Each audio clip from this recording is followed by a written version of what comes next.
돌아와줘. 제발 돌아와줘. 내가 잘못했어. 미경아, 너 없이는 못 살겠다. 미안해요. 이제 저도 제 인생을 살고 싶어요. 노인복지관 앞 벤치에서 무릎 꿇고 있는 73세 박영수의 모습이 동네 사람들의 시선을 끌었습니다. 평생 자존심 하나로 살아온 남자가 이혼한 아내 앞에서 눈물을 흘리며 외치고 있었습니다. 하지만 미경은 차갑게 돌아섰습니다. 40년 만에 처음 듣는 남편의 진심 어린 고백이었지만 이미 늦어버린 후였죠. 그렇게 박영수는 평생의 동반자를 잃었습니다. 그것도 자신의 선택한 결정으로요. 박영수는 73년을 살면서 단 한 번도 후회라는 것을 해본 적이 없다고 자부했습니다. 대학을 나와 대기업에 입사하고 승진을 거듭해 임원까지 올랐으며 두 자녀를 훌륭하게 키워 사회의 일원으로 만들었죠. 누가 봐도 성공한 인생이었어요. 그래서 그날도 영수는 확신에 차 있었습니다. 미경아, 잠깐 앉아봐. 거실 소파에 앉아 TV를 보던 아내가 고개를 들었어요. 미경은 71세의 나이에도 여전히 단정한 모습이었습니다. 40년을 함께 살았지만 두 사람 사이에는 여전히 어색함이 흘렀죠. 언제부터인가 부부 사이에는 대화 대신 업무적인 전달 사항만 오갔거든요. 무슨 일이에요? 영수는 이미 준비해둔 서류를 테이블 위에 내려놓았습니다. 이혼 협의서였어요. 미경의 얼굴이 굳어지는 게 보였습니다. 이혼하자. 차분하고 단호한 목소리였어요. 영수는 이미 몇 달 전부터 계획했던 일이었거든요. 아이들도 다 독립했고 은퇴 후 퇴직금과 연금으로 충분히 각자 살 수 있었습니다. 더 이상 함께 있을 이유가 없다고 생각했죠. 뭐라고요? 미경이 들고 있던 휴대폰이 떨어졌어요. 영수는 예상했던 반응이라 침착했습니다. 우리 이제 각자 살자. 40년이면 충분하지 않아? 이제 내 남은 인생은 내가 하고 싶은 대로 살고 싶어. 미경이 입을 벌렸다가 다물었습니다. 몇 번을 그렇게 반복하더니 겨우 목소리를 냈어요. 갑자기 왜 이런 말씀을 하세요? 갑자기가 아니야. 은퇴하고 나서 계속 생각해봤거든. 우리가 정말 부부인가 하고 말이야. 영수에게는 사실이었습니다. 회사에서 물러난 후 집에만 있다 보니 부부 관계가 적나라하게 보이기 시작했거든요. 아침에 일어나서 간단한 인사, 식사 시간에 나누는 형식적인 대화, 저녁 뉴스를 보며 주고받는 몇 마디. 그게 전부였어요. 사랑도 애정도 없는 그저 같은 공간에서 생활하는 동거인 같았습니다. 우리 언제부터 부부 같은 대화를 해봤나? 언제부터 서로에게 관심을 가져봤어? 그냥 습관적으로 같이 살고 있는 거 아닌가? 미경의 얼굴이 창백해졌어요. 하지만 영수는 이미 결심한 일이라 계속 말을 이어갔습니다. 나도 이제 73이야. 남은 시간이 얼마나 되겠어? 그 시간을 의미 없이 보내고 싶지 않아. 여행도 가고 싶고, 취미도 가져보고 싶고, 자유롭게 살고 싶어. 그런 건 저와 함께 해도 되는 거 아닌가요? 미경의 목소리가 떨렸습니다. 하지만 영수는 고개를 저었어요. 우리가 무슨 취미를 함께 할 수 있겠어? 미경이는 집안일이나 TV, 나는 독서나 바둑. 완전히 다르잖아. 억지로 맞춰가며 살 필요 없다고 생각해. 영수는 이미 마음을 정했다는 듯 일어섰습니다. 재산은 공평하게 나누자. 집은 미경이가 가져. 나는 작은 아파트 하나 구했어. 다음 주에 이사할 예정이야. 미경이 벌떡 일어섰어요. 그럼 저한테는 미리 상의도 없이 혼자 다 정하신 거예요? 상의해서 뭐해? 어차피 결론은 같을 텐데. 그렇게 영수는 미경을 뒤로 하고 서재로 들어갔습니다. 이제 새로운 인생을 시작할 수 있다는 안도감이 들었어요. 40년간의 결혼 생활이라는 짐을 내려놓은 기분이었거든요. 방 안에서 미경이 흐느끼는 소리가 들렸지만 영수는 신경 쓰지 않았습니다. 어차피 시간이 지나면 이해하게 될 거라고 생각했죠. 한편 거실에 혼자 남겨진 미경은 떨리는 손으로 이혼 협의서를 들여다보고 있었어요. 40년. 반평생을 함께한 세월이 한 장의 종이로 정리되고 있었습니다. 미경의 마음속에는 복잡한 감정들이 교차했어요. 분노, 슬픔, 당황스러움, 그리고 어쩌면 안도감까지도요. 정말로 자신들의 결혼 생활이 영수 말처럼 의미 없는 것이었을까? 미경은 자문했습니다. 그날 밤 두 사람은 같은 집 안에서 서로 다른 생각에 잠겨 있었어요. 영수는 자유로운 미래를 그리며 계획을 세웠고, 미경은 갑작스럽게 닥친 현실 앞에서 혼란스러워했습니다. 하지만 둘 다 알지 못했죠. 이 선택이 얼마나 큰 후회를 남길지를요. 미경은 밤새 잠을 이루지 못했습니다. 남편의 이혼 통보가 계속 머릿속을 맴돌았어요. 40년이라는 세월이 한순간에 무너져 내리는 기분이었죠. 다음 날 새벽 5시, 평소 습관대로 일어나 아침 준비를 시작했어요. 영수가 좋아하는 된장찌개를 끓이고 김치를 썰고 밥을 안쳤습니다. 오랫동안 해온 일상이었거든요. 하지만 문득 멈춰섰어요. 이제 이런 일들이 무슨 의미가 있을까 싶었습니다. 영수는 평소보다 늦게 일어났어요. 어젯밤 서재에서 잠들었나 봅니다. 거실로 나온 그의 모습은 여전히 냉정했어요. 아침 차려놨어요. 응, 그래. 짧은 대화였습니다. 식탁에 마주 앉은 두 사람 사이에는 어색한 침묵만 흘렀어요. 영수는 신문을 보며 밥을 먹었고, 미경은 그런 남편을 바라보며 생각에 잠겼습니다. 정말로 우리 사이에는 아무것도 남지 않은 걸까요? 영수가 신문에서 눈을 떼고 미경을 봤어요. 뭐라고? 어제 말씀하신 거요. 정말 우리에게는 더 이상 함께할 이유가 없는 건가요? 영수는 잠시 망설이다가 고개를 끄덕였습니다. 솔직히 말해서 그래. 우리가 언제 마지막으로 진심 어린 대화를 나눠봤나? 언제 서로를 위해 뭔가를 해줬나? 미경은 가슴이 아팠어요. 영수의 말이 틀리지 않았거든요. 언제부터인가 그들의 대화는 일상적인 것들로만 채워져 있었습니다. 날씨, 뉴스, 자식들 이야기, 건강 이야기. 그뿐이었어요. 그럼 정말 헤어지는 게 맞는 건가요? 미경의 목소리가 떨렸습니다. 영수는 고개를 돌려 창밖을 봤어요. 여보도 생각해봐. 우리가 정말 행복한가? 아니면 그냥 익숙해서 함께 있었던 건가? 미경은 대답할 수 없었어요. 행복하냐고 묻는다면 확실하지 않았거든요. 그저 당연한 일상이라고 생각했을 뿐이었습니다. 그날 오후, 미경은 큰딸 수진에게 전화를 걸었어요. 수진아, 엄마야. 네, 엄마. 무슨 일이세요? 혹시 시간 되면 엄마 좀 만나러 올 수 있을까? 수진은 어머니 목소리의 이상함을 눈치챘습니다. 무슨 일 있으세요? 아프세요? 아니야. 그냥 얘기하고 싶은 게 있어서. 1시간 후 수진이가 집에 도착했어요.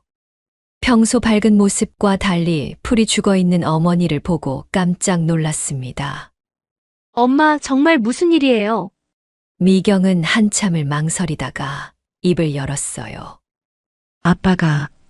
아빠가 이혼하자고 하네. 수진의 눈이 커졌습니다. 네.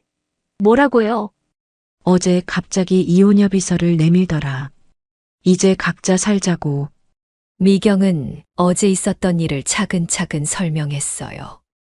수지는 믿을 수 없다는 표정이었습니다. 아빠가 정말 그런 말씀을 하셨어요? 40년을 함께 사신 분이. 그래. 남은 인생을 자유롭게 살고 싶다고 하시더라. 수진이는 화가 났어요. 말도 안 돼요. 제가 아빠한테 가서 따져볼게요. 하지만 미경이 손을 저었습니다. 됐어. 아빠 마음이 그런데 어쩌겠니? 엄마, 그럼 어떻게 하실 거예요? 미경은 깊은 한숨을 쉬었어요. 모르겠다. 어떻게 해야 할지. 그날 밤 미경은 오랫동안 생각했습니다. 영수의 말이 맞는 걸까요? 정말 그들에게는 더 이상 함께할 이유가 없는 걸까요? 40년을 되돌아봤어요. 신혼 시절의 설렘, 아이들을 키우느라 바빴던 시간들, 영수가 승진하며 바빠질 때의 외로움, 아이들이 독립한 후의 공허함, 모든 것이 지나가 버린 꿈 같았습니다. 언제부터인가 미경도 영수와의 대화에서 재미를 찾지 못했어요. 그저 형식적으로 하는 대화였죠. 함께 웃은 기억도, 함께 공감한 것도 가물가물했습니다. 어쩌면 영수가 옳은 건지도 모르겠다고 생각했어요. 다음 날 아침, 미경은 영수에게 말했습니다. 알았어요. 이혼해요. 영수가 놀란 표정을 지었어요. 더 오래 설득해야 할 줄 알았거든요. 정말로? 네. 대신 조건이 있어요. 아이들한테는 제가 직접 얘기할게요. 그리고 이혼 사유는 성격 차이로 해요. 영수는 고개를 끄덕였습니다. 그럼 언제부터? 다음 주에 이사하신다고 했죠. 그때까지는 평소처럼 지내요. 그 후에 법적 절차를 밟아요. 미경의 목소리는 의외로 차분했어요. 영수는 이상했습니다. 더 울고불고 할 줄 알았는데 미경이 너무 담담하게 받아들이고 있었거든요. 그렇게 두 사람은 이혼에 합의했습니다. 40년 결혼 생활의 마침표를 찍는 순간이었어요. 하지만 미경의 마음 한편에는 묘한 감정이 자리 잡고 있었습니다. 슬픔과 동시에 느껴지는 어떤 해방감 같은 것 말이에요. 혹시 자신도 모르게 이 결혼 생활에 지쳐 있었던 건 아닐까? 혹시 자신도 새로운 시작을 원하고 있었던 건 아닐까? 미경은 자신도 놀라는 마음을 발견하고 있었습니다. 이사 당일 영수는 새벽부터 분주했습니다. 짐이라고 해봐야 개인 물건들 뿐이었어요. 책, 옷까지, 몇 가지 기념품들. 40년 살림살이 중에서 자신의 것이라고 할 수 있는 건 생각보다 많지 않았습니다. 미경은 부엌에서 아침을 준비하고 있었어요. 마지막 아침이었죠. 둘 다 평소보다 일찍 일어났지만 서로 말을 거의 하지 않았습니다. 다 쌌어. 영수가 짐을 정리하며 말했어요. 미경은 고개만 끄덕였습니다. 그럼 가볼게. 영수는 현관에서 잠시 뒤를 돌아봤어요. 40년을 살았던 집이었습니다. 아이들이 태어나고 자란 곳이기도 했죠. 순간 가슴이 먹먹해졌지만 곧 고개를 저었어요. 새로운 시작이야. 후회하지 말자. 문이 닫히는 소리가 집안에 울렸습니다. 미경은 홀로 남겨진 거실에서 한참을 서 있었어요. 영수의 새 거처는 역 근처 소형 아파트였습니다. 24평 투룸이었죠. 큰 집에 비하면 비좁았지만 혼자 살기에는 충분했어요. 이제 진짜 자유다. 영수는 짐을 풀며 혼잣말을 했습니다. 이제 누구에게 눈치 볼 필요도 없고 하고 싶은 것을 마음대로 할 수 있었어요. 늦게 자고 늦게 일어나도 되고 원하는 걸 먹어도 되고 TV 채널도 마음대로 돌릴 수 있었습니다. 첫 주는 정말 좋았어요. 아침에 일어나서 산책을 나가고 오후에는 동네 도서관에서 책을 읽었습니다. 저녁에는 혼술을 하며 TV를 봤어요. 누구의 간섭도 받지 않는 생활이었죠. 한편 미경도 변화를 시작했습니다. 영수가 떠난 후 집이 너무 조용해서 적응하기 어려웠지만 점차 자신만의 리듬을 찾아갔어요. 첫 번째 변화는 방 정리였습니다. 영수가 쓰던 서재를 치웠어요. 오랫동안 만지지 않았던 피아노를 그 자리에 놓았습니다. 젊은 시절 잠깐 배웠던 피아노였죠. 두 번째는 외출이었어요. 40년간 집에만 있었던 미경이 동네 노인복지관에 등록했습니다. 요가 강습과 서예 강습이었어요. 처음엔 어색했습니다. 오랫동안 사람들과 어울려 본 적이 없었거든요. 하지만 비슷한 나이의 여성들과 이야기를 나누다 보니 생각보다 재미있었어요. 영수는 한 달 정도 지나자 약간의 변화를 느꼈습니다. 처음에 해방감이 조금씩 시들해지기 시작했어요. 아침에 일어나면 할 일이 별로 없었습니다. 산책, 독서, TV 시청. 그게 전부였어요. 집에 돌아와도 맞아줄 사람이 없었고, 저녁을 혼자 먹는 것도 점점 쓸쓸해졌습니다. 무엇보다 대화할 상대가 없었어요. 미경과의 대화가 시시했다고 생각했지만, 그래도 누군가와 말을 나누는 것 자체가 그리워지기 시작했습니다. 오늘 뭐 했어? 혼자 중얼거리며 답을 기다려봤지만, 당연히 대답은 없었어요. 반면 미경은 점점 활기를 되찾고 있었습니다. 노인복지관에서 만난 친구들과 함께 나들이를 다니기도 했어요. 오랫동안 잊고 있었던 즐거움이었습니다. 어머님, 서예 정말 잘하시네요. 소질이 있으세요.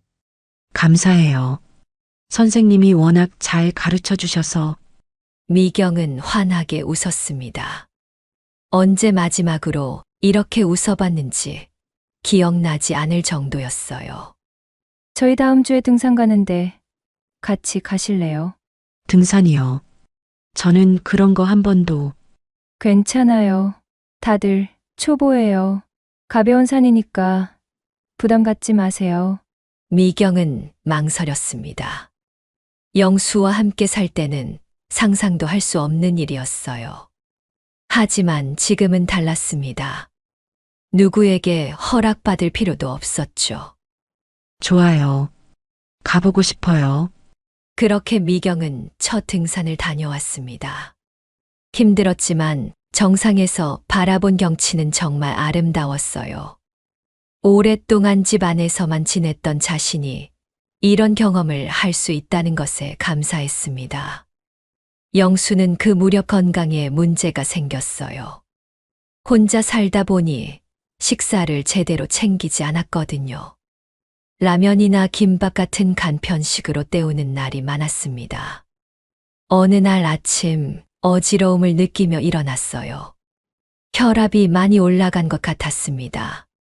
평소 미경이 챙겨주던 혈압약도 제때 먹지 못했거든요.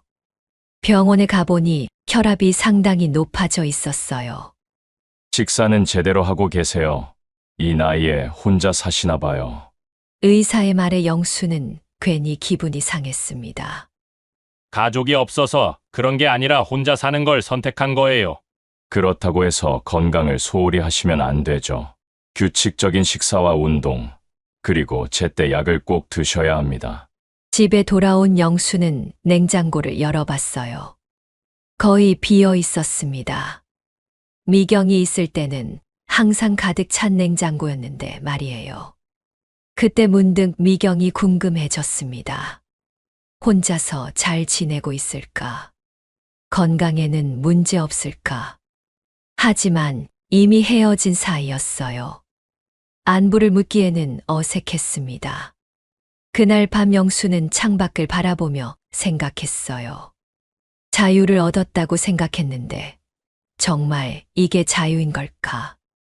뭔가 허전하고 공허한 이 기분은 뭘까? 반면 미경은 그날도 친구들과 저녁 모임을 가졌습니다. 집에 혼자 돌아와서도 기분이 좋았어요. 오늘도 즐거운 하루였다고 생각하며 잠자리에 들었습니다. 두 사람의 새로운 시작은 이렇게 서로 다른 방향으로 흘러가고 있었어요. 이혼한 지 2달이 지났을 때 영수는 아침에 일어나는 것조차 힘들어졌습니다. 알람이 울려도 침대에 누워 천장만 바라보는 시간이 길어졌어요. 오늘은 뭘 하지? 매일 반복되는 혼잣말이었습니다. 처음에는 자유롭다고 좋아했는데 이제는 그 자유가 무료함으로 바뀌었어요. 산책을 나가도 혼자였고 식사를 해도 혼자였습니다. 도서관에서 책을 읽어도 집중이 안 됐어요. 집에 돌아와서 TV를 켜도 재미없었습니다. 무엇보다 말할 상대가 없다는 게 가장 힘들었어요.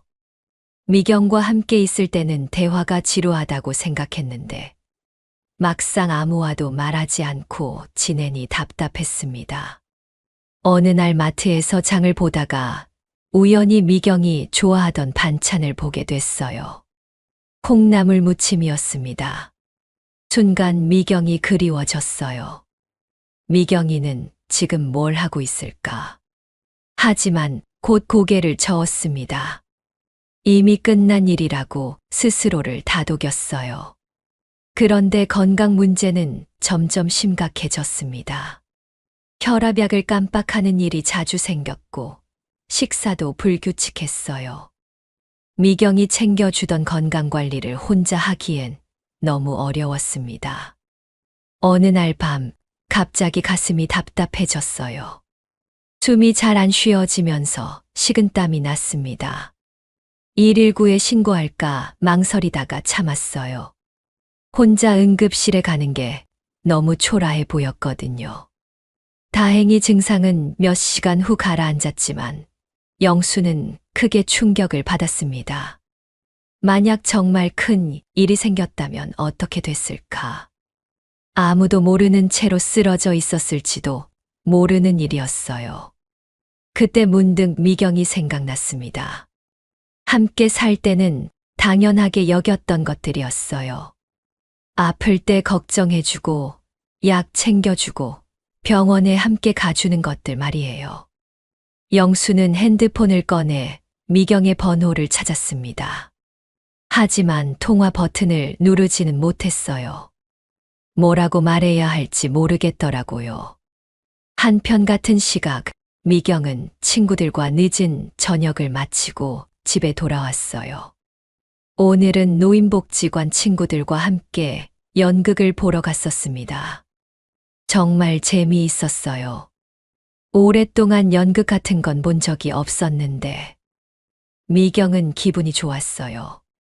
새로운 경험들이 계속 이어지고 있었거든요. 영수와 함께 있을 때는 상상도 못했던 일들이었습니다. 하지만 집에 혼자 들어오면 때때로 공허함을 느꼈어요. 오늘 있었던 일들을 누군가와 나누고 싶었지만 들어줄 사람이 없었거든요. 아이들과는 일주일에 한 번 정도 안부 전화를 했지만 매일 있는 소소한 일들까지 얘기하기는 어려웠어요. 그런데 며칠 후 미경에게 뜻밖의 소식이 들려왔습니다. 엄마 아빠가 병원에 입원하셨대요. 큰딸 수진에게서 온 전화였어요. 뭐라고? 무슨 일인데? 정확히는 모르겠는데 응급실에 실려가셨다가 검사받고 계신다고 해요. 고혈압으로 쓰러지신 것 같아요. 미경의 가슴이 철렁했습니다. 혈압약을 제때 안 먹었나 보네. 본인이 얼마나 건망증이 심한데. 나도 가봐야겠어. 엄마, 굳이 그러실 필요 없어요. 이미 헤어지신 사이잖아요. 하지만 미경은 이미 마음을 정했어요. 40년을 함께 산 사이인데 아픈데 그냥 있을 수는 없었죠. 병원에 도착했을 때 영수는 병실 침대에 누워 있었습니다. 평소보다 많이 야위어 보였어요. 미경을 보자 영수는 깜짝 놀랐습니다. 왜 여기 왔어? 수진이가 연락해서요. 많이 아프세요. 영수는 괜히 민망했어요. 혼자 잘 살 수 있다고 했는데 결국 병원에 실려온 모습을 보이게 됐거든요. 별거 아니야. 그냥 혈압이 좀 올라가서. 혈압약은 제때 드셨어요. 영수는 대답하지 못했어요. 사실 며칠째 깜빡하고 있었거든요. 미경은 한숨을 쉬었습니다. 식사는 어떻게 하고 계세요? 그냥 대충. 미경이 고개를 저었어요. 예상했던 일이었습니다. 퇴원하시면 당분간 건강관리 좀 신경 쓰세요. 이 나이에 혼자 사시려면 더 조심하셔야 해요. 영수는 미경의 걱정 어린 목소리에 마음이 복잡해졌어요. 이혼했지만 여전히 자신을 챙겨주는 미경이 고마웠습니다. 고마워. 그런데 미경이는 어떻게 지내? 잘 지내요. 요즘 노인복지관도 다니고 친구들도 생겼어요. 영수는 의외였어요. 미경이 이렇게 활발하게 지낼 줄 몰랐거든요. 그래. 그럼 됐고. 하지만 속으로는 복잡한 감정이 들었습니다. 자신은 혼자 사는 게 이렇게 힘든데 미경은 오히려 더 행복해 보였거든요. 미경은 잠시 머물다가 돌아갔어요. 영수는 그런 미경의 뒷모습을 바라보며 생각했습니다. 정말 이혼이 잘한 일이었을까? 그날 밤 영수는 잠들지 못했어요. 병원 침대에 누워 지난 몇 달을 돌아봤습니다. 자유를 얻었다고 생각했는데 실제로는 외로움과 무력감만 커져가고 있었어요. 반면 미경은 새로운 삶에 적응하며 활기차게 살고 있었습니다. 어쩌면 이혼이 미경에게는 더 좋은 일이었는지도 모르겠어요. 영수는 처음으로 자신의 선택을 후회하기 시작했습니다. 영수가 퇴원한 다음 주, 미경은 생애 첫 해외여행을 떠났습니다. 노인복지관 친구들과 함께 가는 일본 3박 4일 여행이었어요. 출발 전날까지도 미경은 망설였습니다. 평생 집에서만 살았던 사람이 갑자기 해외여행이라니 어색했거든요. 미경 씨, 걱정 마세요. 다들 처음이에요. 함께 가니까 무서울 게 없어요. 친구들의 격려에 미경은 용기를 냈습니다. 영수와 함께 있을 때는 꿈도 꿀 수 없었던 일이었어요. 여행은 사치라고 생각하던 영수 때문에 신혼여행 이후로 한 번도 여행다운 여행을 해본 적이 없었거든요. 공항에서 비행기를 타는 것부터가 큰 모험이었어요. 40년 만에 타보는 비행기였습니다. 이륙할 때의 떨림, 창밖으로 보이는 구름들, 모든 게 신기했어요. 일본에서 미경은 마치 새로운 사람이 된 것 같았습니다. 온천에도 들어가고 현지 음식도 맛보고 쇼핑도 했어요. 특히 기모노를 입고 사진을 찍었을 때는 정말 행복했습니다. 이렇게 예쁜 곳이 있다니 정말 꿈만 같아요. 미경의 얼굴에는 환한 미소가 피어 있었어요. 함께 간 친구들도 미경의 변화를 놀라워했습니다. 미경 씨, 요즘 정말 밝아지셨어요.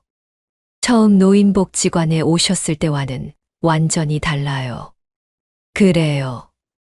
저도 이런 제가 신기해요.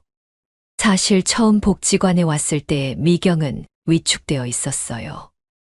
오랫동안 집에서만 지내다 보니 사람들과 어울리는 것도 어색했거든요. 하지만 이제는 달랐습니다. 자신감도 생기고 적극적으로 변했어요. 여행에서 돌아온 미경은 더욱 활발해졌습니다. 노인복지관 수업도 늘렸고 새로운 동호회에도 가입했어요. 한편 영수는 퇴원 후 더욱 우울해졌어요. 병원을 다녀온 충격이 컸거든요. 혼자 사는 것이 이렇게 위험할 줄 몰랐습니다. 건강 관리를 위해 규칙적인 생활을 하려고 노력했지만 쉽지 않았어요. 아침에 일어나는 것부터 힘들었고 식사 준비도 귀찮았습니다. 라면이나 편의점에서 산 음식으로 끼니를 때우거나 거르는 경우도 많았습니다. 미경이 해주던 따뜻한 집밥이 그리웠지만 인정하고 싶지 않았습니다.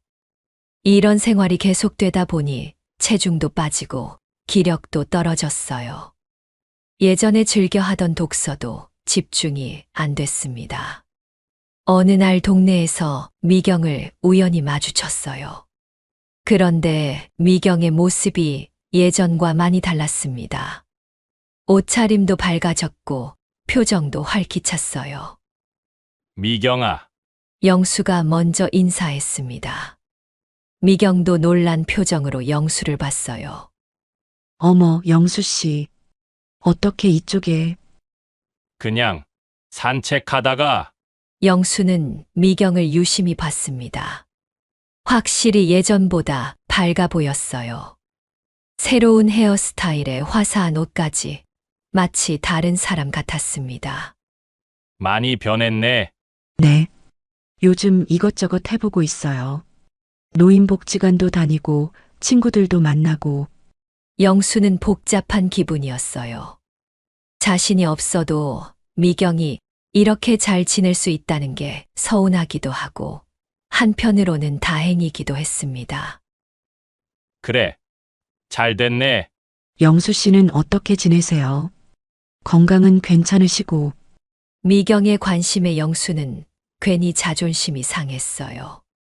자신은 혼자 사는 게 이렇게 힘든데 미경은 오히려 더 행복해 보였거든요. 잘 지내고 있어. 자유롭게. 그렇게 말해놓고도 영수는 허탈했습니다. 정말 자유로웠다면 이렇게 초라한 기분이 들까요? 그럼 저 먼저 가볼게요. 친구들이 기다리고 있어서. 어디 가는데? 독서 모임이에요. 한 달에 한 권씩 책을 읽고 토론하는 모임이거든요. 영수는 놀랐어요. 미경이 독서 모임에 참여한다니 상상도 못했던 일이었습니다. 재미있어. 처음엔 어려웠는데 지금은 정말 재미있어요. 다른 사람들의 생각도 듣고 제 의견도 나누고 이런 걸 왜 진작 안 해봤나 싶어요. 미경의 말을 들으며 영수는 묘한 기분이 들었어요. 40년을 함께 살면서도 미경의 이런 모습을 본 적이 없었거든요. 그럼 정말 가봐야겠어요. 미경이 손을 흔들며 떠나갔습니다. 영수는 그런 미경의 뒷모습을 한참 바라봤어요. 집에 돌아온 영수는 텅 빈 거실에 앉아 생각했습니다. 미경이 이렇게 활기차게 살 수 있는 사람이었나. 함께 있을 때는 전혀 몰랐던 모습이었어요. 그동안 미경이 집에서만 지내며 자신을 뒷바라지하는 게 당연하다고 생각했는데 알고 보니 미경에게도 이런 면이 있었던 거예요. 영수는 자신이 미경의 가능성을 막고 있었던 건 아닌가 하는 생각이 들었습니다. 그날 밤 미경은 독서 모임에서 돌아와 일기를 썼어요. 이혼 후 시작한 새로운 습관이었습니다. 오늘 영수 씨를 만났다. 많이 야위신 것 같아서 걱정됐다. 하지만 이제 내가 챙길 사람은 아니다. 각자의 길을 가기로 했으니까. 오늘 독서 모임에서 나눈 이야기가 참 인상 깊었다. 인생의 후반기야말로 진짜 자신을 위한 시간이라는 말. 정말 그런 것 같다. 미경은 펜을 내려놓고 창밖을 봤어요. 40년간 남편과 자식들을 위해 살았던 시간들이 떠올랐습니다. 그때는 그게 당연하다고 생각했어요. 하지만 이제는 달랐습니다.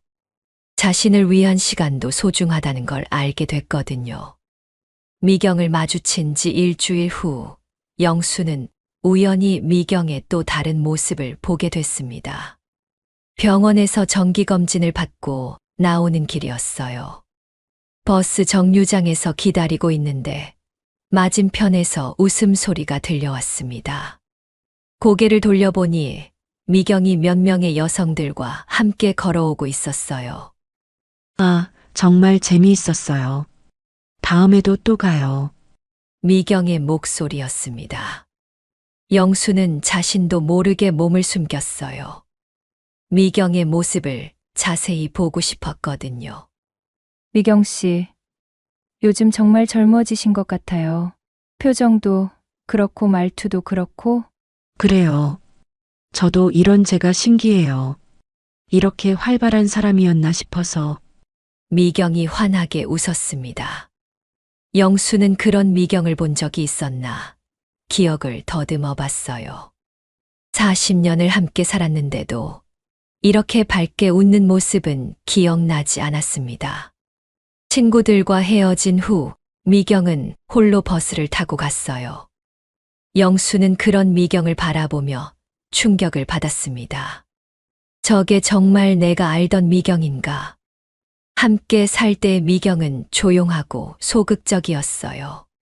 집안일에만 신경 쓰고 자신의 의견보다는 남편과 자식들의 뜻을 따르는 사람이었습니다. 그런데 지금의 미경은 완전히 다른 사람 같았어요. 집에 돌아온 영수는 책상 서랍을 열었습니다. 그 안에는 결혼 앨범이 들어 있었어요. 이사할 때 가져온 몇 안 되는 추억의 물건 중 하나였습니다. 앨범을 펼쳐보니 젊은 시절의 미경이 나와 있었어요. 20대의 미경은 정말 아름다웠습니다. 그런데 사진 속 미경의 표정을 자세히 보니 뭔가 아쉬운 느낌이 들었어요. 신혼 시절 사진들을 넘겨보는데 미경의 미소가 점점 작아지는 것 같았습니다. 아이들이 태어난 후의 사진들에서는 미경이 늘 피곤해 보였어요. 그때 영수는 깨달았습니다. 미경이 언제부터 웃음을 잃었는지를요. 결혼 초기에는 분명히 밝은 모습이었는데 언제부터인가 조용해지고 소극적으로 변했어요. 자신의 꿈이나 취미보다는 가족을 위해서만 사는 사람이 됐습니다. 영수는 자신을 돌아봤어요. 혹시 자신이 미경의 변화에 영향을 준 건 아닐까요? 생각해보니 결혼 후 영수는 미경에게 많은 것을 요구했어요. 집안일은 물론이고 아이들 뒷바라지, 시댁 관계까지. 미경의 개인적인 취미나 관심사에는 별로 신경 쓰지 않았습니다. 미경이 가끔 취미 생활을 하고 싶다고 했을 때도 영수는 시큰둥했어요. 집안일도 바쁜데 무슨 취미야. 그런 건 나중에 해도 되잖아. 아이들이 클 때까지만 참아. 그 다음에 하고 싶은 거 다 해. 하지만 그 나중에는 영원히 오지 않았습니다.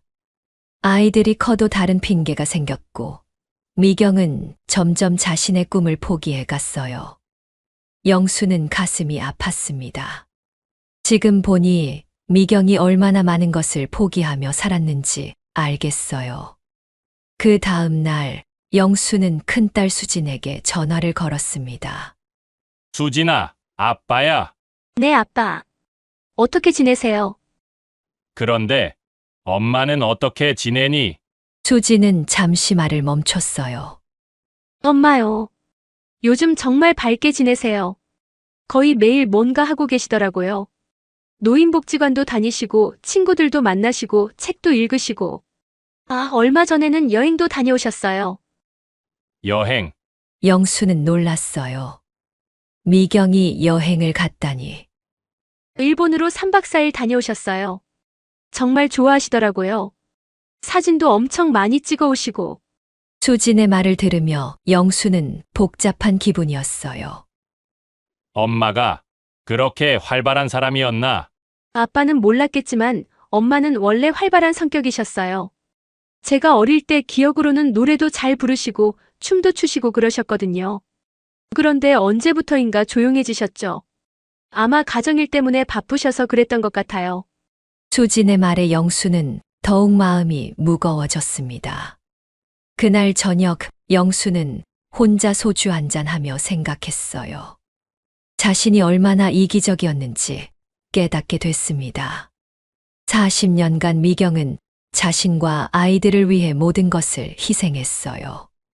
자신의 꿈도, 취미도, 친구들도 포기하며 가족을 위해 살았습니다. 그런데 자신은 그런 미경의 희생을 당연하게 여겼어요. 더 충격적인 건 이혼 후 미경이 이렇게 행복해한다는 사실이었습니다. 마치 오랫동안 억눌려 있던 것에서 해방된 것처럼요. 혹시 미경에게는 자신이 족쇄 같은 존재였던 건 아닐까? 자유를 막는 장벽이었던 건 아닐까? 영수는 자신이 저지른 실수의 크기를 깨닫기 시작했습니다. 이혼을 요구한 것도 실수였지만 더 큰 실수는 40년간 미경의 마음을 이해하지 못했던 것이었어요. 진정한 부부라면 서로의 꿈을 응원해 줬어야 하는데 자신은 미경의 가능성을 묻어버렸던 거예요. 그날 밤 영수는 오랜만에 눈물을 흘렸습니다. 후회의 눈물이었어요. 영수는 며칠 밤을 뜬 눈으로 지새웠습니다. 미경에 대한 후회와 그리움이 밀려왔어요. 이제야 깨달았지만 너무 늦은 것 같았습니다. 하지만 포기할 수는 없었어요. 어떻게든 미경에게 자신의 마음을 전해야겠다고 생각했습니다. 처음에는 전화를 걸어볼까 했지만 전화로는 진심이 전해지지 않을 것 같았어요. 직접 만나서 얘기하기로 결심했습니다. 영수는 미경이 자주 가는 노인복지관 앞에서 기다렸어요. 서의 수업이 끝나는 시간을 알아봤거든요. 오후 3시 노인복지관에서 사람들이 나오기 시작했습니다. 미경도 친구들과 함께 나왔어요. 여전히 밝은 표정이었습니다. 미경아, 영수가 다가가자 미경은 깜짝 놀랐어요. 영수 씨, 어떻게 여기에? 할 얘기가 있어서 잠깐 시간 좀 내줄 수 있을까? 미경은 친구들과 헤어진 후 영수와 함께 근처 카페에 앉았습니다. 어색한 침묵이 흘렀어요. 무슨 얘기인지 먼저 말씀해 보세요. 영수는 한참을 망설이다가 입을 열었습니다. 미경아, 내가 잘못했어. 갑작스러운 사과에 미경은 당황했어요. 뭐가요? 이혼한 것도 그렇고 그동안 미경이한테 못했던 것들 말이야. 영수의 목소리가 떨렸습니다. 우리 다시 시작할 수 없을까? 미경은 놀란 표정으로 영수를 봤어요. 예상하지 못했던 말이었습니다. 영수 씨, 갑자기 왜 이런 말씀을? 혼자 살아보니까 알겠더라. 내가 얼마나 미경이에게 의존하고 있었는지, 그리고 미경이가 나를 위해 얼마나 많은 걸 희생했는지도. 영수는 지난 며칠간 깨달은 것들을 털어놓았어요. 미경이 꿈을 포기하며 가족을 위해 살았던 것, 자신이 그런 희생을 당연하게 여겼던 것, 그리고 지금 혼자 사는 것이 얼마나 힘든지에 대해서요. 미경은 조용히 들었습니다. 영수의 진심 어린 사과였어요. 40년 만에 처음 듣는 말들이었습니다. 이제라도 늦지 않았어. 우리 다시 함께 살자. 이번에는 정말 미경이를 위하는 남편이 될게. 하지만 미경의 표정은 복잡했어요. 영수 씨 마음은 고마워요. 정말로요. 하지만 미경은 잠시 말을 멈췄습니다. 저는 지금이 좋아요. 영수의 얼굴이 굳어졌어요. 지금까지 제가 얼마나 많은 걸 포기하며 살았는지 이제야 알았어요. 그리고 혼자 사는 게 이렇게 자유로운 건지도 처음 알았고요.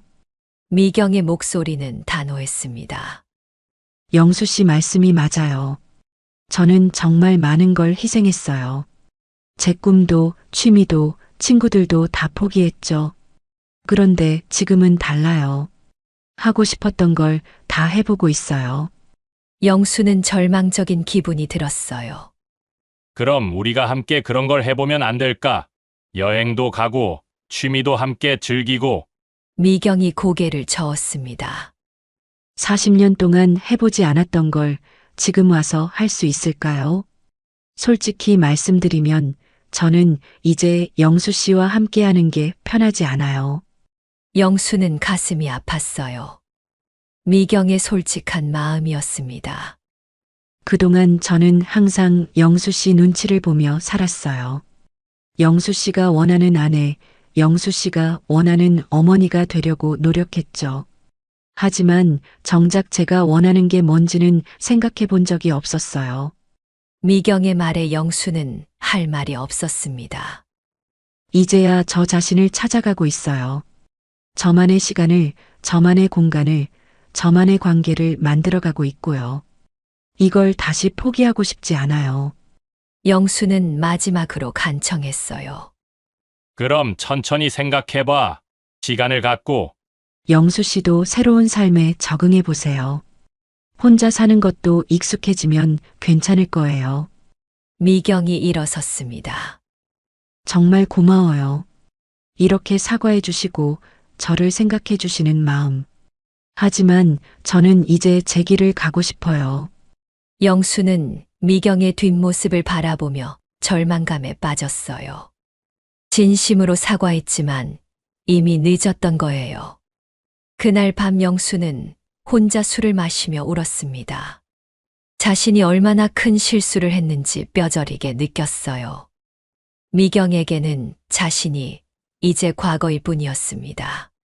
40년을 함께 했지만 미경에게는 억압의 시간이었어요. 이제 미경은 자유를 찾았고 다시 그 자유를 포기할 생각이 없었습니다. 영수는 돌이킬 수 없는 강을 건넜다는 걸 깨달았어요. 미경을 다시 되찾을 수는 없을 것 같았습니다. 그런데 이상하게도 미경의 거절에서 어떤 당당함이 느껴졌어요. 예전의 미경이라면 남편의 요청을 거절하지 못했을 텐데 지금의 미경은 자신의 의지를 분명히 표현했습니다. 어쩌면 이것이 미경의 진짜 모습인지도 모르겠어요. 40년간 숨겨져 있던 진짜 미경 말이에요. 영수는 자신이 진짜 미경을 알고 있었던 건지 의문이 들었습니다. 미경에게 거절당한 후 일주일, 영수는 집에서 나오지 않았습니다. 마지막 희망마저 사라진 기분이었어요. 식사도 제대로 하지 않고 씻지도 않은 채 침대에만 누워 있었습니다. 하지만 포기할 수 없었어요. 영수는 마지막으로 한 번 더 시도해보기로 결심했습니다. 미경이 다니는 노인복지관에 다시 찾아가 기다릴 생각이었습니다. 친구들과 함께 요가 수업을 듣는다고 했거든요. 요가 수업이 끝나고 미경이 친구들과 함께 나왔을 때 영수는 미경을 불렀어요. 잠깐, 이야기 좀 해. 옆쪽 한적한 벤치 쪽으로 가서 영수는 무릎을 꿇었습니다. 미경아, 제발, 영수의 목소리는 떨리고 있었어요. 평생 자존심으로 살아온 남자가 미경 앞에서 무릎을 꿇고 있었습니다. 돌아와줘. 제발 돌아와줘. 내가 잘못했어. 미경아, 너 없이는 못 살겠어. 미경은 당황스러워했습니다. 영수 씨, 일어나세요. 이러다 사람들이 봐요. 하지만 영수는 일어나지 않았습니다. 나 정말 잘못했어. 40년 동안 미경이가 얼마나 힘들었는지 이제야 알겠어. 이제부터는 정말 다르게 살게. 미경이가 하고 싶은 거 다 해줄게. 영수의 눈에서 눈물이 흘러내렸어요. 진심이었습니다. 하지만 미경은 차갑게 돌아섰어요. 미안해요. 이제 저도 제 인생을 살고 싶어요. 미경의 목소리는 단호했습니다. 영수 씨도 새로운 삶에 적응하세요. 저처럼 자유롭게 사시면 되잖아요. 그렇게 미경은 떠났습니다. 영수는 무릎을 꿇은 채로 한참을 그 자리에 앉아 있었어요. 주변 사람들의 시선이 따가웠지만 영수는 일어날 힘이 없었습니다. 정말로 모든 것이 끝났다는 걸 깨달았거든요. 집에 돌아온 영수는 며칠 동안 넋이 나간 사람처럼 지냈습니다. 미경을 되찾을 수 있다는 마지막 희망까지 사라져버렸어요. 그때 둘째 아들 민호가 찾아왔습니다. 아버지 괜찮으세요? 민호는 영수의 초라한 모습을 보고 깜짝 놀랐어요. 며칠 동안 씻지 않아 수염이 덥수룩하고 옷도 며칠째 같은 걸 입고 있었습니다. 노인복지관에서 있었던 일 들었어요. 왜 그런 식으로 하셨어요? 영수는 대답하지 못했어요. 자존심도 체면도 다 버리고 매달렸지만 결국 실패했거든요. 아버지가 먼저 이혼하자고 하신 거 아니에요. 그런데 왜 지금 와서? 민호의 말에 영수는 더욱 괴로워졌습니다. 내가 정말 바보였구나. 영수는 처음으로 자신의 잘못을 인정했어요. 40년 동안 내 엄마가 얼마나 희생했는지 몰랐어. 덕분에 내가 편하게 살 수 있었는데 그걸 당연하게 생각했지. 민호도 복잡한 심정이었어요. 부모님의 이혼 소식을 들었을 때는 아버지를 원망했었거든요. 하지만 지금의 아버지를 보니 안쓰럽기도 했습니다. 이제라도 깨달으신 거면 다행이에요. 하지만 엄마도 생각해 보세요. 이제 엄마는 행복하세요. 민호의 말이 맞았어요. 미경은 정말 행복해 보였습니다. 40년 만에 찾은 자유를 만끽하고 있었어요. 그날 밤 영수는 오랫동안 생각했습니다. 미경을 되찾으려는 건 결국 자신의 이기심이었을까요? 진정으로 미경을 사랑한다면 미경의 행복을 빌어줘야 하는 게 아닐까요? 일주일 후 영수는 미경에게 마지막 편지를 썼습니다. 미경아, 마지막으로 편지를 쓴다. 그동안 정말 미안했다. 40년 동안 너를 제대로 사랑하지 못해서, 너의 꿈을 묻어버려서, 너를 당연하게 여겨서. 이제야 깨달았지만 너무 늦었다. 너는 지금이 행복하다고 했지. 정말 다행이다. 앞으로도 계속 행복하게 살아라. 나는 혼자서라도 남은 인생을 의미 있게 살아보겠다. 미안하고 고맙다. 편지를 보낸 후 영수는 조금씩 현실을 받아들이기 시작했습니다. 미경은 이제 돌아오지 않을 거예요. 그리고 그게 미경에게는 더 좋은 일일지도 모르겠어요. 영수는 천천히 혼자 사는 법을 배워나갔습니다. 요리도 해보고 청소도 하고 규칙적으로 운동도 시작했어요. 처음엔 어색했지만 점점 익숙해졌습니다. 몇 달 후 영수는 노인복지관에서 봉사활동을 시작했어요. 혼자 있으면 자꾸 후회와 그리움에 빠지게 되니까 다른 사람들을 도우며 시간을 보내기로 한 거예요. 봉사활동을 하면서 영수는 많은 것을 배웠습니다. 자신보다 더 어려운 상황에 있는 사람들이 많다는 것, 그리고 남을 도우는 것이 얼마나 보람 있는 일인지도 알게 됐어요. 어느 날 복지관에서 미경을 우연히 만났습니다. 미경도 봉사활동을 하러 온 거였어요. 미경아, 영수 씨, 두 사람은 잠시 어색한 침묵에 빠졌어요. 몇 달 만에 보는 얼굴이었습니다. 봉사활동 하시는군요. 응, 혼자 있으니까 심심해서. 미경은 영수의 달라진 모습을 봤어요.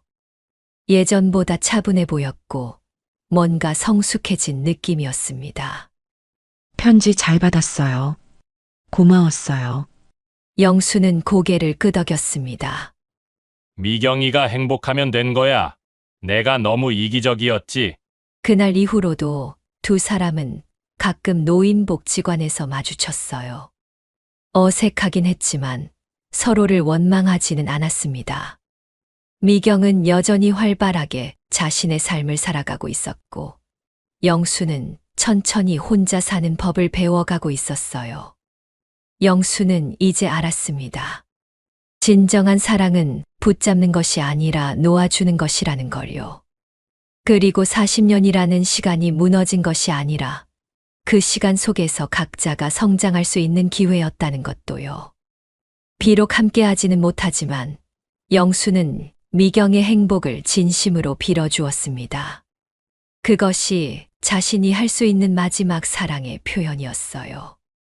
남겨진 후회는 크지만 영수는 그 후회를 바탕으로 남은 인생을 더 의미 있게 살아가려고 했습니다. 늦었지만 진정한 인생을 알아가는 과정이었습니다. 여러분은 어떠신가요? 함께여서 행복하신가요? 댓글로 의견 남겨주시면 감사하겠습니다. 구독과 좋아요는 제게 큰 힘이 됩니다.